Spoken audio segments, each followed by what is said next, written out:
We have a disease that's chronic, that's cunning, baffling, and powerful. It's just waiting for us to slip up, you know? And I know this, if I hadn't have been connected with recovery through AA, through Church of the Resurrection, which allowed me to have a stronger relationship with my higher power. If when Erin had been killed, if I had not been involved and ingrained in recovery, I wouldn't be here today. I'm really sure about that.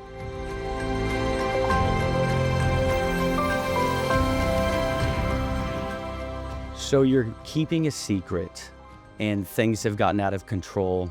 You have no idea how you're going to escape the depths of the dishonesty, the alcoholism, the addiction. Coming up next, you're going to hear about how somebody in that position managed to find their way to recovery. Not only that, but then faced one of the worst things that can happen in life to anybody, losing a child.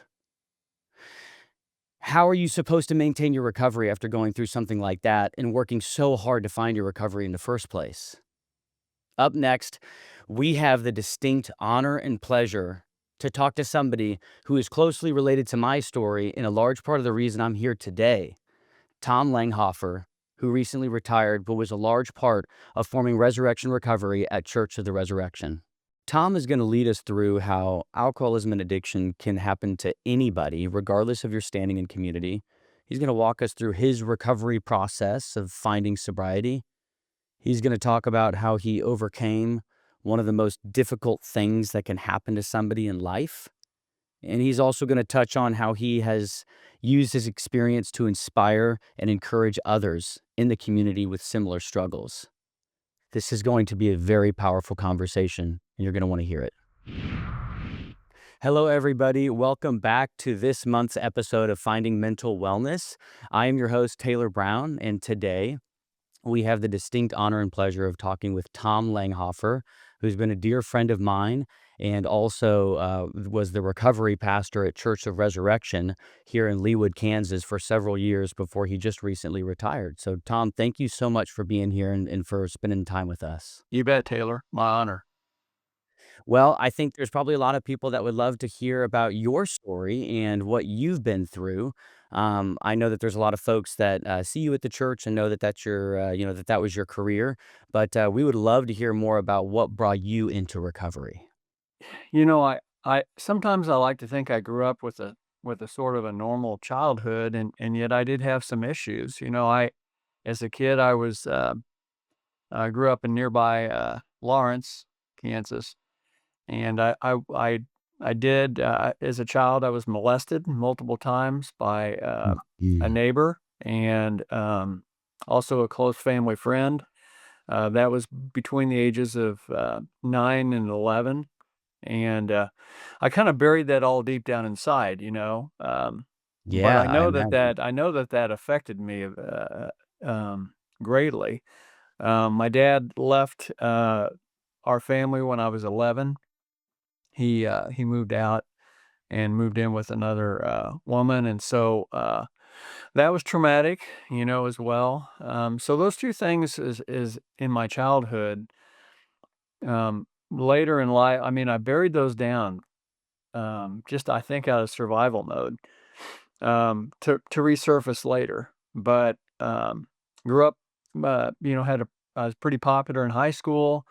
Went on to college, ended up being president of my fraternity. I drank a lot, in high school, later in high school. I did a lot of different drugs, but a lot. Like, I tried pretty much anything that I could get my hands on that people gave me. I didn't have much money, so alcohol was kinda always my go-to just because it was the easiest. I did smoke a lot of weed, but, um over the course of time, through college, I pretty much just, alcohol was kind of my thing. And I graduated, I went into banking and social drinking and all that sort of stuff. The thing is, generally when I drank to get drunk. I was never and had never could be a person that could have a beer or a drink or a glass of wine or whatever. I could not do that. the idea of just having one drink or not even finishing that drink, made no sense to me, and so when I drank, I always wanted to get a buzz, and that worked, and then along the way, I started getting anxiety. I left banking. I went to work for a large construction company as general manager, and I did that for 30 years. And during that time, I got started getting anxiety, and the way my cure to removing the anxiety was just to drink more, and that worked for a while. But I but the anxiety would always come back, so I just started drinking more and more, and where I got scared was eventually the anxiety did not stop when I was drinking, and I remember one day sitting on in the driveway, and we had our kids, everybody was out playing, and, I started panicking. I was like, "Wow, my anxiety is actually increasing as I drink," and that freaked me out because that was my solution, and that no longer was working, so my only solution was to just drink more.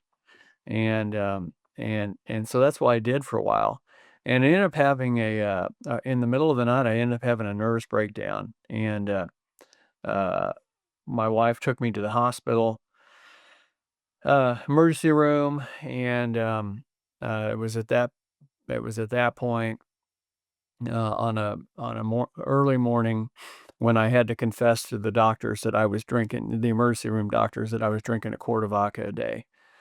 And, they said, "Well, that's quite a bit."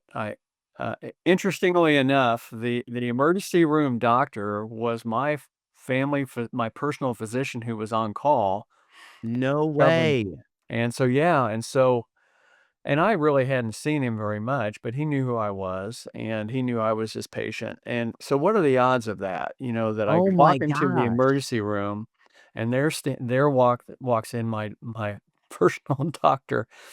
So when I told him I was drinking a quart of vodka a day, he looked at me and I thought he was gonna jump across the desk and he just said, "Well, that's quite a bit." He said, "Can you stop?" And I said, "No."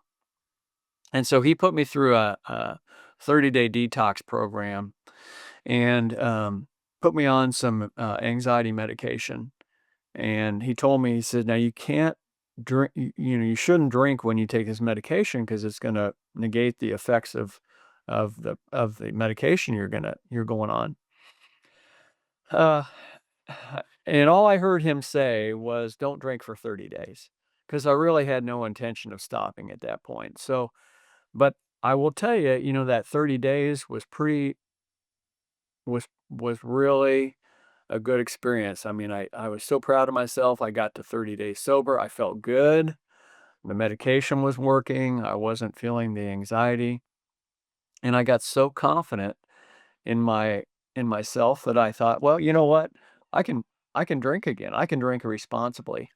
I can And handle it this yeah, I time. can handle it this time. I've got it under control, and so that's what I did. I Oh, started drinking again, and I will never forget the feeling when I started drinking that first drink, and I thought to myself, I thought, "I don't know that this is a good idea."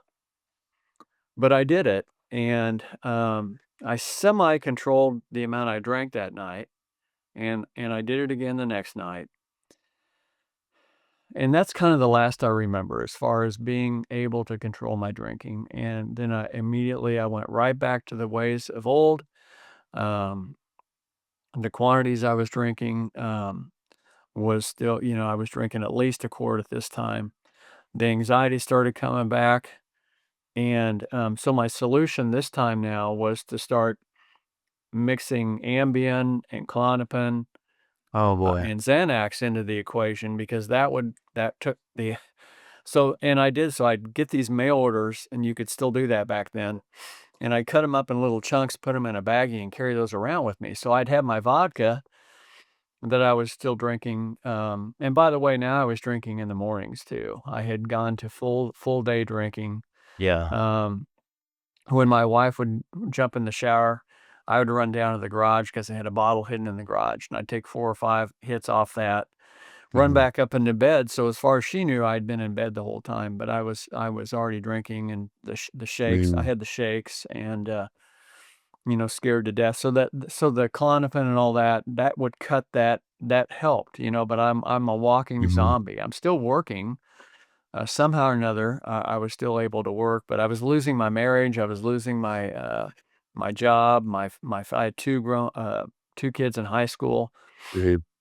I really had everything going for me, quite frankly. I had this great job, a lot of stress and all that, but it was a very, very good job, making a lot of money, as general manager of Rod Rock Development Company, and had everything going for me, quite frankly, and I was losing it all.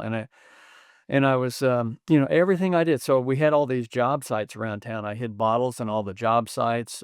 So I always had alcohol available to me. I was a volunteer at our church. I took little airplane bottles and put them in my socks because I couldn't get through church without um, drinking more. So I would drink before I went to church to volunteer parking cars of all things and I remember and that directing story. traffic. Yeah.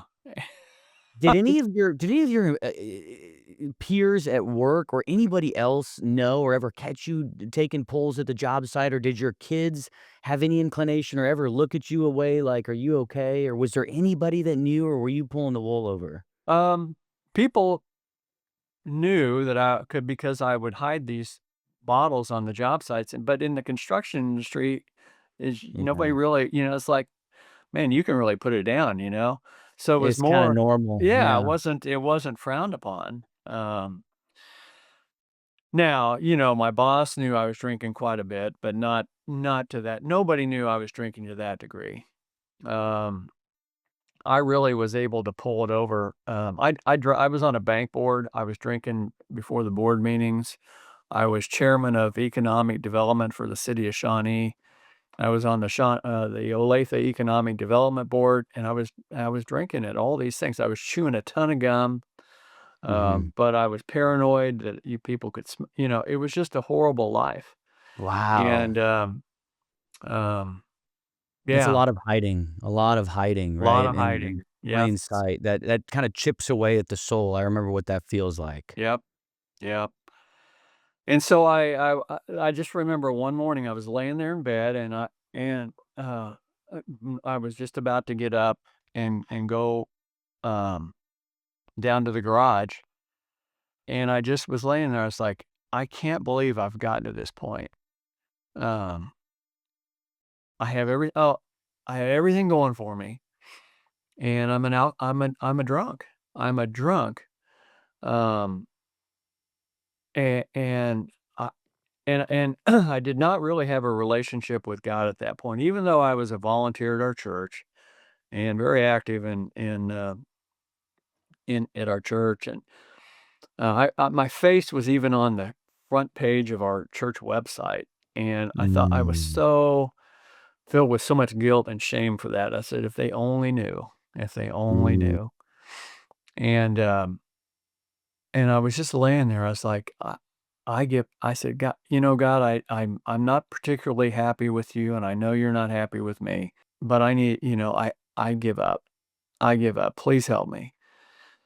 And that's all I felt comfortable praying because I just didn't think I was worthy to pray anything, quite frankly. But I said that prayer, God, please help. I give up. And I didn't have these lights come on and like, oh, hallelujah, and choir singing and all that. None of that happened, but what I got the answer to my prayer was that I got the courage to go seek help. And I went to my pastor and mentor, Jeff Kirby, at the church, and he knew I was drinking a lot, but he didn't know that much. And I confessed everything to him. And he said, well, he said, I honestly, Tom, I don't know what to do with you. But he said, I got a friend in AA. Would you like to meet him? And I was like, yeah, I got to do something, Jeff. And so I went and met Big Rick Rutter, and Rick just we hit it off, and I was drunk when I was meeting with him, and he knew that. And he said, "You want to go to an AA meeting?" And I was like, "Yeah, I'll do that." And so he said, "Well, meet me over at the South Leawood group." It was a Thursday night. meet me at 5:30 and we'll go to the meeting. So I met him over there. I drank before I went, so I was pretty lit when I walked in the door of AA because I was so scared. I didn't know what to Yeah. expect. Yes, it's terrifying, isn't And it, the first time? It it is was terrifying. I was scared to paralyzing. death. And I walked in with him and I walked in there and I saw these people joking and laughing and seeming relatively happy. And I was like, well, that's interesting, you know? And I Yes. sat down and I saw these 12 steps up on the wall and I had heard of the 12 steps, but I didn't know what they were. And I saw this thing, I saw God in there. I was like, wow, that's interesting. God's involved in yes, I don't know if I like that or not. But they go around and they said, anybody's first time ever to an AA. I raised my hand, didn't know what I was getting. And so I suddenly went into a first step meeting, that we just did it there in the room and I shared my story and I saw these people nodding their heads like, yeah, I've done that. I've done that. And so then they went around, shared their stories. And what I learned out of that is that I wasn't alone. It's the first time that I realized I wasn't alone and that I was not alone in this journey. And they gave me hope. They gave me hope. And so I left that meeting that night with some hope, in realizing I wasn't alone and I felt very welcomed and all that. So I left there with a lot of hope. Now I still drank. Mhm. Drank that night, I drank the next day and the next night, and then I remember waking up Saturday morning and I was like, "I think I'm done. I think I'm done." And so I w got dressed and I went back to the halls of, South Leawood there, and, that was my last drink. And that was on, January 14th, 2010. And, Wow. Rick became my sponsor. I just did whatever he told me to do. I did whatever Mhm. anybody in that meeting told me to do because I had no clue on how to quit drinking because I drank every day. I Right. drank every day, all throughout the day. So I had to relearn how to do everything. I had to, you know, s- just just the simplest things like get out of bed sober and Mhm. and and light up the grill. That was a trick, firing up the grill. I always as soon as I lit the grill, drink in my hand, so I had to Yep. learn how to grill sober. I had to learn how to shovel snow sober, Oof. go through a snowstorm sober. I had to learn how to get off work sober because Yeah. now I was drinking all day, but as soon as I'd go home, that was okay. Now That I was a can happy moment. I could really get after it. now I yeah, now it's justified because work's over, so I can drink now. Yeah. And so I had to learn how to do that, and I remember my first Friday, because Friday was a super trigger night. I'd already been drinking, but, I'm driving home from work, and I thought, "Oh my god, I wanna drink." And what I learned even that first week is get to a meeting. So I drove Mhm. straight to South Leawood, hit the 5:30 meeting, and they talked me off the edge.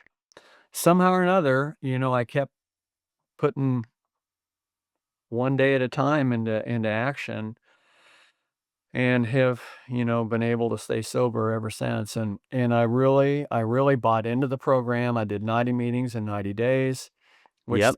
sounded so overwhelming at the time. But I did it. Now I'd miss a day here or there, so I just double up my meetings. Right. But I got over 90 in 90 days and just got really involved. And I felt a call early on. I was 2 weeks sober sitting in the room and I felt God's presence and, and it and I and it was basically he said, I saved your ass. Now I want you to go help others, Mhm. um, save others through me." And I'll never forget that. And I wasn't even a month sober, and I'm feeling this call to help others. And I learned right then and there, even in early sobriety, you can still help people because when somebody brand new would come in, I could say, "Hey, I've got a month," and that because I remember when I went in and there were all these people with many, many years sobriety, and I couldn't relate to them at all. That was overwhelming. No, well, heck, you couldn't stop drinking even when you went to your first meeting, and that's so true. I mean, a few days is more Right, than the guy who just comes in and can't stop, right? right, right. The guy that helped me the most through that whole journey for the first few months was a guy I sat next to that had 2 weeks sober when I was 2 days sober. Mhm. Because I was when he said he was 2 weeks sober, I was like, "How did you do it? How have you done it?" And he wasn't in the best of shape, right? But Right. he was 2 weeks sober, and that seemed like a long time to me. And he Mm, said, "Man, I just keep coming to meetings." And I don't remember who it was. I don't remember if I ever saw him again, mhm. but that guy with 2 weeks sober helped me more than anybody else did, in the program, quite frankly, because he gave me some hope that, some of these guys are 20, 30, 10 years. I was like, I can't even I can't even relate to that. Mhm. I don't wanna drink today, but that guy with 2 weeks sober really helped me a lot. So I always tell people in early sobriety, you can help people more than you know. It was a measurable goal It for you. was, It's something right, that was be like, "Okay, maybe I could get to 2 weeks." right, And there's one other thing I wanted to backtrack a little bit. So it's very poignant to me because my wife, Suzanne, that was her dad, Rick, right. and she's the clinical director here at Midwest Recovery Centers for our viewers and listeners. And I have the honor of being married to her. And her dad was in Alcoholics Anonymous for a very long time and unfortunately passed away from the disease. But I always forget the details. And when you said that, that just really hit home Yep, because he had a legacy, right, at yep, South Fleetwood. yep, I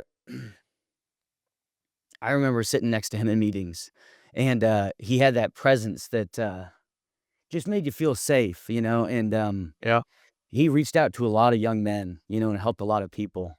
yep. He sure did, and he just the diseases got him, and, I ended up Mhm. officiating his funeral. Um, I remember. and it was so hard for me because, you know, he's part of my story, and I would tell him over and over again, and I say, "Rick, you are such a huge part of my life and my story," and he would downplay it all the time. I was like, "If it wasn't for you, I would never have walked into AA," you know? Mhm. And, but yeah, he was a good man. He was a He sure was, but, yeah, I just wanted to take a moment to make that Yeah, connection, and I do remember you officiating the funeral, and that was, it was quite powerful to hear Suzanne and Rachel talk about their dad and just to see this full circle and to see that, through it all, you've maintained sobriety. I have Suzanne and Rachel now both doing well in their professions and involved in recovery and all of that. So yep, it's a powerful thing to see. But, yep, yeah, I yep. apologize for interrupting. So That's you were okay. talking about just that person you were sitting in meetings with for 2 weeks sobriety was just empowering you in a way that you couldn't feel connected to it towards others. Yep, yep, exactly, and so, from then on, I started being of service in any way I could, and I ended up, starting, I'd go sit in on the meetings at Shawnee Mission Advent, Detox Center, their meetings on Friday nights, and I went to that for a while, and that felt good and all that, but I still didn't feel like I was doing what God called me to do. And so I just go around and I tell anybody and everybody I could that I felt called to be of service in recovery. And I told a lot of people, and I just was getting impatient with God because I was like, okay, you told me you wanted me to help, but make it happen. Well, Let's go. what I learned with God when you pray for, and stuff like that, you God, for me anyway, does not expect me to sit on the couch and pray and hope something happens. It's you got to be of action. And so I just went out and told anybody and everybody. And this one night I was sharing my testimony at our church, and a guy came up to me afterwards. He said, "Man, I think you should go down to Healing House with us. We're gonna be." He was a band member. He said, we're gonna be doing a little concert down there. Why don't you come down and be our roadie?" And I was like, I've never heard of Healing House. I don't know anything about it. But I went. I went down there, and that was on October 13th, 2010. I'll never forget. And went down there to the hall, and, was to help set up, and all I did was get in the way, and I was serving no purpose there, so I just stepped off the stage, went down, and started talking to these 2 women. One was a prostitute, or former prostitute, and we just hit it off, and her name was Cretia, and we just hit it off, and she let her guard down when I said I was in recovery, and, so I was standing in the back of the hall listening to the music, and I felt the Holy Spirit come through me, and it was like, "This is where you need to be." And so I went and introduced myself to Bobby Joe Reed and Mama Judy afterwards and said, "Hey, I'm here." Well, there was a guy from our church who saw me, and he says, "I know why you're down here. You're down here to start, the Alpha program at our at here at Healing House. We've been looking for somebody to do that," and I'd been an Alpha volunteer. Alpha is a 10-week program that takes you through the basics of Christianity. Okay. So it's a really entry level course into the Christian faith of, who is Jesus? Why did he die? How can we have faith? All these questions that we have are answered. And and I told this guy, Ed Schulteis, it's like, no, I'm not here to do that. I'm here to help set up the band and I'm going home. Well, in the back of that hall, I felt the Holy Spirit go through me. And it's like, Right. man, he was right. And so I went and met Bobby, Joe, and Judy, and I told them about the Alpha program. They didn't know anything about it. Mhm. Got Jeff Kirby down there, and we started doing Alpha. It was January 7th, 2011, and it's still going every Friday night today. Started with about 40 people, and now there's over 200 and usually 230, 250 every Friday night that they go through this program. We started on January 7th, 2011, and that's where I met you. I was gonna say, I Yeah, remember this, it was about 6 or 8 months later, and, yeah. for those who don't know, I actually was, somebody who got the chance to stay in Healing House. In fact, it was 2 times, and I blew that chance both times. I was really deep in my addiction and alcoholism, but, I will never forget that. Yep, me neither. We started having men's meetings on Tuesday nights because the women would meet, and I was like, "Well, why aren't the men having a meeting?" So we started a men's meeting on Tuesday nights with just Agape 1 and Agape 2, Mhm. and, it's where I met you, Taylor, and, gosh, we would have, what, 8 to 10 guys, and Yeah. we just had the best meetings, little intimate meetings. Well, it kept getting now on Tuesday nights, so I'm still doing that. That's coming up on 15 years. Now we have like 110 guys there every Tuesday night. That It's is unbelievable. it's huge. No intimacy whatsoever, Right. but it's turned out to be a good program. So I did that, and my boss. It was during the recession, and so we didn't have a whole lot going on. So my boss was really cool about just letting me go down to Healing House. I'd go down during the day. I spent a week down there, just went into Agape once, spent a week vacation living there, and just really loved it. And the point of that is I just knew there was something more still, and, ultimately, I retired from the construction industry after 30 years. That I kept going back to the church, and I'd say, "I don't know why I'm here. I know I'm supposed to be doing something. I just don't know what." And I went in one time, and the executive, uh, pastor under Adam Hamilton called me in their office. She goes, "Well, we're gonna start a recovery ministry, and you're our guy." And I was like, "Oh, okay." And she goes, "Yeah, and we want you to be a pastor." Like, I was 55 years old at that time. I was like, "Well, you had me until you said this thing about the pastor." I said, I'm 55. I'm not gonna go back to school, at this age. Why do you want me to be a pastor?" And he said, "Well, we need to, there's a lot of people hurting, and we want somebody to provide pastoral care for the recovery community and be able to officiate weddings and funerals and baptisms and serve communion to the recovery community, and that's why we want you to do it." And she said, "You're not you're fit I know you're 55, you're not that old, but you keep talking about wanting to do something, and if not now, when are you gonna do it, Tom?" Like, Mm. "Wow, you're calling me Really out." put your feet to the fire, like, Really? "Hey." And I Maybe this said, is "Well." God telling you. Exactly. Yeah, exactly, and I said, "Well, I'm very interested, but I'm not gonna do anything without my wife's approval because I put her through so much hell, and I'm just kind of working my way back into that relationship because she did not leave me, which I would have left me if I was her, but she did not. But we sat down on it for it was at least a month. We prayed over it, and she was pretty angry at God still. Uh, and on our I think it might have been our, 29th anniversary, something like that, we were having dinner, and she said, "My gift to you is I want you to go for it."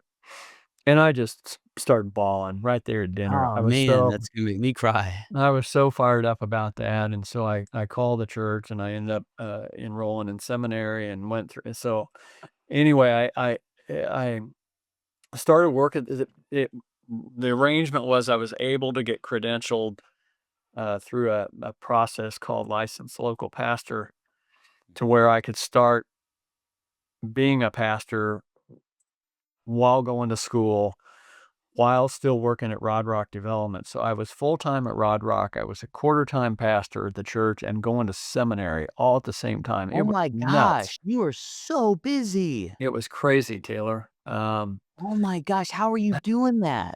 I don't know. It really was God driven because I there's no way I had the energy and the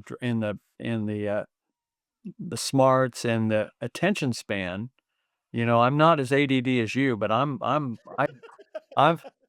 I can't by focus, but I really was focused in on it, and, it just happened, and so, we tested it for 6 months. I was part-time, and, Daryl Rodrock was so kind, to let that happen, and I think God was working through him too, and, and we decided it was I wanted to do it, so I retired after 30 years in the construction industry and went full time at the church Mm. and hadn't looked back. And that was in 2017. Um, and I love I love what I was doing. I've been able to build a recovery ministry there, all through God. I can't take any of the credit, but I just knew, what I'm a AA guy, always will be. But I got called out a lot early on for talking about Jesus in AA meetings, and I was like, "Man, that's Mm. my higher power. I'm not saying it has to be anybody else's, Right. but that's my higher power." And so I wanted to create a ministry where we could openly talk about Jesus, Mhm. and that's what Resurrection Recovery is. And it started off as a faith-based 12-step program to supplement traditional AA. So I've never been about this needs to replace whatever you're doing. That's never been the intent of our recovery ministry. It's been to complement and work alongside AA or NA or Smart Recovery or whatever it is that you're involved in. And so we started, pretty small. I got a bunch of South Leawood friends to help kind of get that started, including my now sponsor Kevin Kinsella, his wife Kim, help, and some others, and we started small, and we had 10 people for a few months, and then it just kept growing and growing, and it's all inclusive, so it's not just singleness of purpose with alcohol, it's any addiction, so drugs, alcohol. 95% of the people that come to our meetings are either alcoholics or addicts, but it's, eating disorder, sex, pornography, gambling, anything it's all inclusive. And as that got bigger and bigger and more people started coming, we started doing spin-off groups. And so now we have on Thursday nights, we have 17 different groups to meet. And we have testimonies every Thursday. I found it really important to have testimonies. Prior to me coming, they used to have pastors get up and preach a message. Well, that's fine, but really, as an alcoholic and addict, for me, I would much rather hear a testimony than a sermon, Absolutely, I could you not know? agree more. That's what attracted me to the program Yeah. was when I didn't feel the anxiety of having to think about what I was gonna say, but instead, I got to listen to other people who proved to me in what they said that they were just as sick as I was once, and that now they were better, and I had the safety of not having to share, but just to listen and be able to relate. Yep. And so that worked, and, oh, by the way, we offer free pizza. That That's didn't hurt. right. So that now has grown into a pretty large, ministry. The program on Thursday nights, we'll have several hundred people there, Yeah, yeah. and then we started doing outreach, so we go to Healing House, Welcome House, New Creation, New Beginning, Artists Helping the Homeless, Lorraine's House, all these different, and then we started going to treatment centers and to jails and lead meetings there. So now that ministry between the outreach and what's done within the church reaches, 16,000 people a year. So it's the largest recovery program in the city as far as I know. It's incredible, by the way, and for our viewers and listeners, if you do not know about this, I tell everybody that I come into contact with, Resurrection Recovery Night is incredible, and it is a godsend. I mean, they have support group meetings that I've been to plenty of cities that don't have support groups in the entire city for this stuff, and they have 17 of them at this church here in Leawood, Kansas. I cannot say enough about whether it's for the families, the loved ones, the person struggling. They have a Codependence Anonymous. They have, I think, anxiety and depression. I mean, there is everything, anything that Yes. a human could suffer from, there is a support group there for it. And so there is never a reason to be alone in what you're going through. And there is always going to be a resource there at Church of the Resurrection. And that's in very large part, I know, due to God. But Tom, I mean, this thing grew tremendously under you. And I even to this day will talk to people at other places. I'll visit other churches and I'll ask them if they do something similar. And I get to tell them all about what you did at Church of Resurrection and the recovery. It is unbelievable to have witnessed what you put together there. And again, for our listeners, I mean, we're talking about over 300 people in person at times. These are large gatherings of individuals who are dedicated to recovery, trying to better themselves, trying to help other people. And there's never a reason to feel or be alone with what you're struggling with or what a family member might be struggling with. So Yeah. please, I encourage you, go. It's at 5:30 on Thursday nights, right? Yep. Mhm. Yeah. So 5:30, go check it out. 5:30, and then testimonies at 6:15, and then the breakout groups are at 7. And it's not just fit for people of faith. It's secular, Mhm. and we have, so it's not, there's no preaching, there's no, nobody's asking to be saved, or, it's really, we try to make it all inclusive for people of faith and people not of faith. We just try to have it be a welcoming group. So that's kind of what I did, and I really, yes, I retired at the end of June. I'm still doing lead meetings at the jails and healing house and all that, but um, it's been a journey, Taylor, I've been able to stay sober, and which is, and a lot of it's just because of the service work and all that. But Mhm. Yep. I did have a setback a little over 6 years ago. Our daughter Erin, she was shot and killed down at the First Fridays event in the Crossroads district on August 2nd, 2019, and that just about that crushed me. And she was a domestic violence counselor at Rosebrook Center in Kansas City, Missouri, and was just doing great. We worked together. And when that happened, it just, I mean, it's the worst thing that could ever happen to me. And as a parent, I don't know what could be worse. Um, yeah, two guys got in a fight. She was with her boyfriend, and guy pulls out a gun, starts firing shots in the crowd, and one of them hit and killed her. And I still get a gut punch every day.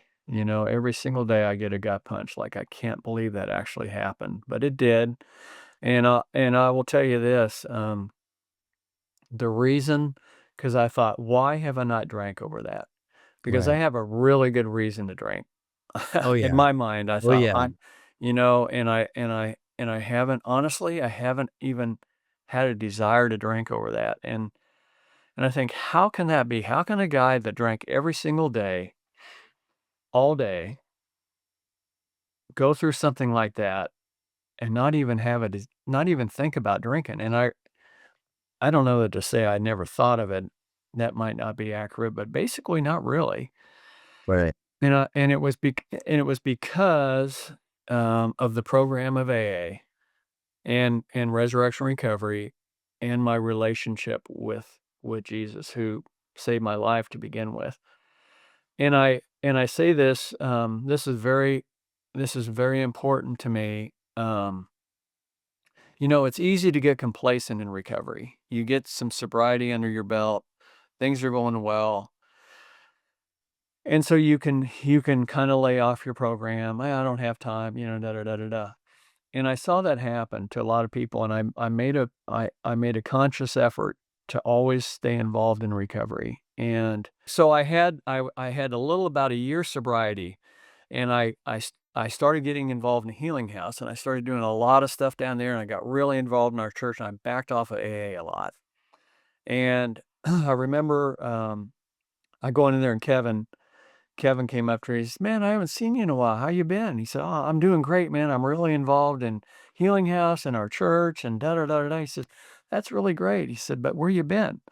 And I said, "Well, I'm doing all this stuff now." And he said, "Tom, that's great, but where you been?" And it pissed me off when he said that. It's like, okay. I said, "Where are you going with this, Kevin?" And he said, "Well," he said, "I'm really happy that you're involved in your church, and I'm really happy you found this ministry, Healing House. But weren't you drinking at the church?" And it's like, yeah. He said, "My point of that is, I think you're going to church and all that is important, but I think you got to remember what you are, and you're an alcoholic." And he said, "I think you need to be involved in AA to remind yourself what you are, because that's what I believe, your faith would tell, your God would tell you, you know, because I firmly believe Jesus led me to AA. I Yes. firmly believe that." And so that really hit home. And so what I've learned in my journey is I need a combination of my faith, my church, my Mhm. support group, my service work, but I also need to continue to be involved in AA to Right. remind myself of what I am. So fast forward to the day before my daughter was killed. We had a little text chain between my two daughters and my wife and I, and we were just all doing so good. Everything was great. And I'm driving over this bridge, and I was just saying, I am so lucky to have you all in my life." And I was on my way to a meeting, and I thought, "You know what? I don't need to go.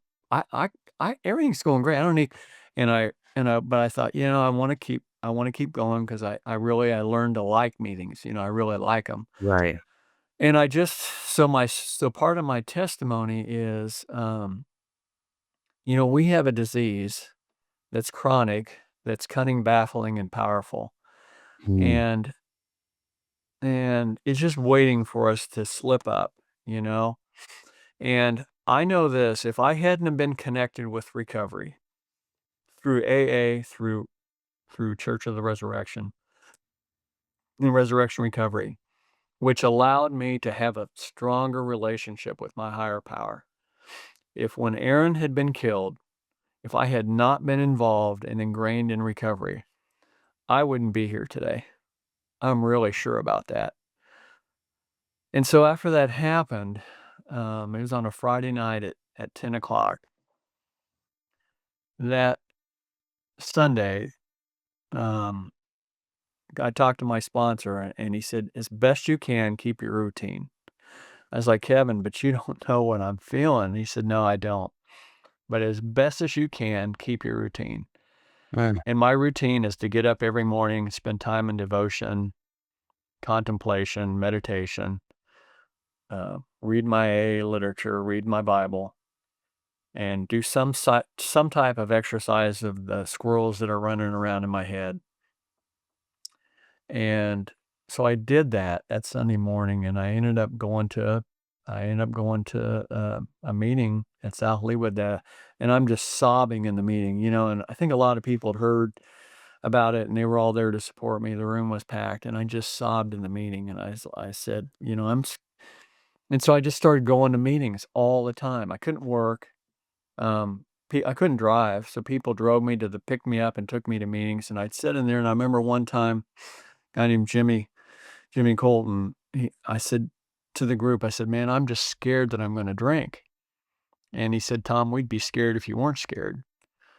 Right. And that gave me it's like, okay, so this is okay to feel this way, you know? Goodness. What I learned is I just had to share. I had to get to meetings. I had to be around other alcoholics, and nobody in there really understood what I was going through, but they knew I was in pain and they were there to support me.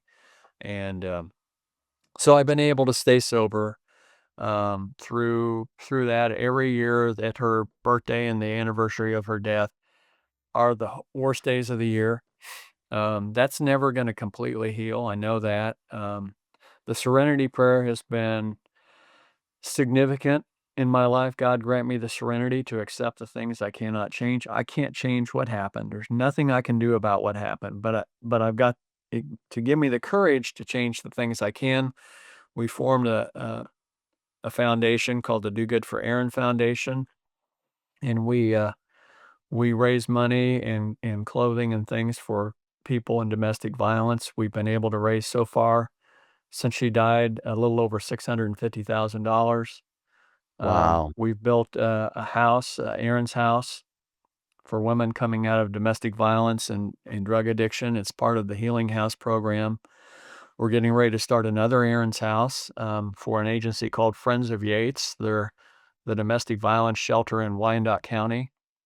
We've been working with them for a few years, so we're going to start our second Erin's house this fall and winter, and to be opened this time next year. That will house women coming out of their domestic violence shelter. It's the only domestic violence shelter in Kansas City, Kansas. And so we've really grown to love them. And so that'll open up and it'll house 5 women and a house manager that are transitioning back into society coming out of the shelter.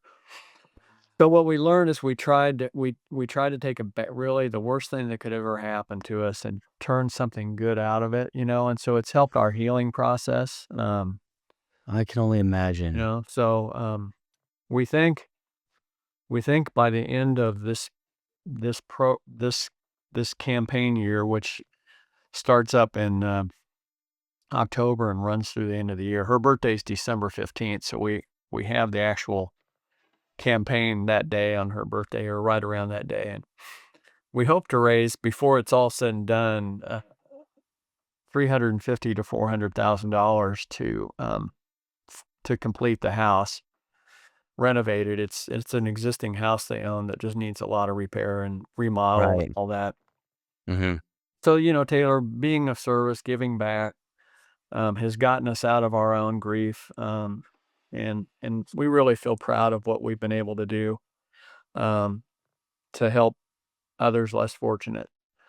It's what Erin would have wanted. You know, she had no I mean, she didn't grow up in it, never experienced it, but for some reason she got called to do it, and She had a heart for it. she did, and really did well with it, you know, and got the top undergraduate degree at KU, as an undergraduate in social welfare department.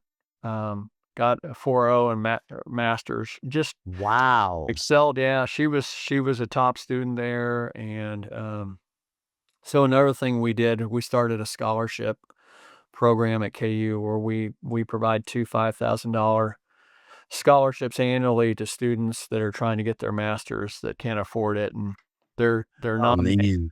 they're nominated by their professors and practicum instructors and chosen by the school. We don't have any involvement in it, but it's based upon their field work, not how well they can write a paper. I was a terrible writer, and so I always wanted so it's based upon their actions or service work, how they're doing it in the field as opposed to how well they can write a letter.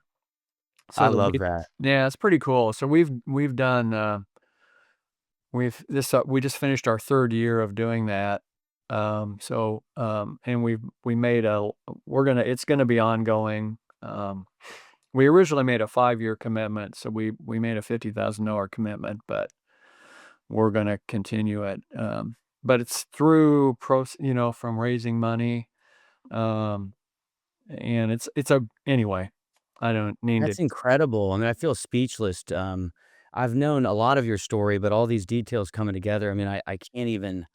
It's incredible to hear how you went from being this individual who, in a good part of town, had a good job, had a healthy, privileged life, and was just stricken with alcoholism, and to see you go through that and want to give back so much that you changed career paths and then were stricken again with a horrific tragedy, and still the resiliency to turn that into something else again to help other people is just, it's overwhelming to get to to be able to sit here with you and to hear all of this, and I hope the viewers and listeners feel it as much as I do, that it's a very powerful story to see what you have done with the tragedy in your life, with the grief, with the sickness, and just being human. It's such a messy thing, right? There's so much that we don't understand, and there's so much that positions our path that we just can't even, we don't have the aptitude to wrap our heads around what we're going to do with it, or why it's in front of us, why that path is even there. And to look at you with the blind faith to just stay the course and be so relentlessly and fiercely committed to loving others and to trying to push forward the best way you can is absolutely incredible. Mm. Well, it's not been easy, and I remember sitting down with, our senior pastor at Hamilton shortly after Erin died, and I was like, "I think I'm just gonna quit." I Mm. just don't think I can go through with this, and he said, "Tom," he said, "I you gotta do what you gotta do." But he said, "I hope you don't quit because you now have an experience that most of us don't have, and that's the loss of a child. And, Mm. and you're also in recovery and you're staying sober." He said, "You can help people in ways that none of us can." And so I hope, he said, "I hope you stay, um, because you just, you offer something none of us can." And I was like, I had to think about that for a while, but I was like, I think he's right. And so I've stayed on, and I have been able to help people, parents that have lost children. I've I can relate to them in a way that most people can't. And then I've been able to tell people that are struggling that, I never want to try to one up anybody because all of our struggles are real and they're relative to our situation. I hope nobody has to go through the loss of a child, but there's nobody that can tell me, that I mean, I've just had a pretty big deal breaker, and Mhm. I've been able to stay sober through it. So I mean, I can look anybody in the eye and say, "Look, I know what you're going through is hard, but you can do it." You can, because if I can do it, you can do it. I'm nobody special. Um, but It's it so takes hard true. work. I mean, you and I both know, Tom, that we didn't listen to anybody until we went to a room. When you talk about the laughter in the first AA meeting you went to, I remember when I was living in the Salvation Army after I got kicked out of Healing House for the second time, and I got the chance to go to a meeting over at Crossroads, and I remember seeing these young people around my age, and they were laughing, and I was just so distant from the idea of having actual joy to laugh, to like truly laugh. And I believed what they said about their story on how bad they used to be. And it was that level of gut level intuitive trust that these people actually understood where I was coming from. So it's incredible. I can't imagine how many parents have gone through what you went through and would never be able to have the courage to face it not only head on, but to make themselves available to others. And in lieu of that, be constantly faced with the memory of it again because of your fierce love of other people and wanting to help them. I mean, I'm sure people have been through it and don't dare even try to remember it or go back to it at all, but you've used it as a way to try to help other people. And that's, I mean, that's a very, very beautiful thing. It Thanks. is. Thanks. Well, I can't thank you enough for being on the this month's episode with us, and I also just I hope the viewers and listeners enjoyed it as much as I did. I feel speechless, but my job is to talk, so I'm trying to talk as much as I can without crying. But I do want to remind everybody about Resurrection Recovery Night on Thursdays at 5:30 p.m. They do serve dinner. Is there childcare available? Yes. Yes, There's there's childcare childcare. available. And There it is at all of our locations, by the way, or all most of all them. of them. So in Olathe, Blue Springs, um, uh, Brookside downtown, Spring Hill. It's a lot of different places, and where we serve pizza and fellowship and all. But the in person, the testimony happens at the Leawood location. Then it's broadcast out to all the other locations, and it's hybrid, so you can come in person, you can watch online. All Most of the support groups are hybrid too. So if you're not able to come in person, but yes, Leawood has free childcare, which is a big thing. Absolutely. I mean, it's a beautiful thing what Church of the Resurrection has done. And not only the recovery night on Thursdays, but also their actual church sessions that they have are also have virtual and hybrid options as well. So Yeah. they have truly met this day and age with technology to make it available to you and your loved ones if that's what you need or want. If you want more information about that, you can reach out to our admissions team. We're familiar with that program. If you are a loved one or struggling and need to be directed towards a church or towards treatment or whatever, don't hesitate to reach out. Our admissions line is 816-597-1177. Tom, thank you so much for your time. I love you. I really appreciate your time, and this was an amazing episode. Thank you. I love you too, brother, and we've been friends a long time, and I'm sure we will be for many years to come. I'm proud of you I too, hope and brother. pray. What you've I hope what and you pray. what you have done, is just amazing too. I appreciate your kind words. Thank you so much. That was a very powerful conversation, one that really touches home for me, having my personal connection with Tom. If you or a loved one are looking for resources and want to be connected with this church, please visit resurrection.church/recovery for all the information about their recovery night on Thursdays and any more information or support that you or your family may need. And again, if you or a loved one are in need, please don't hesitate to reach out to our admissions team, 816-597-1177. Thank you so much for listening, and we'll look forward to seeing you next time.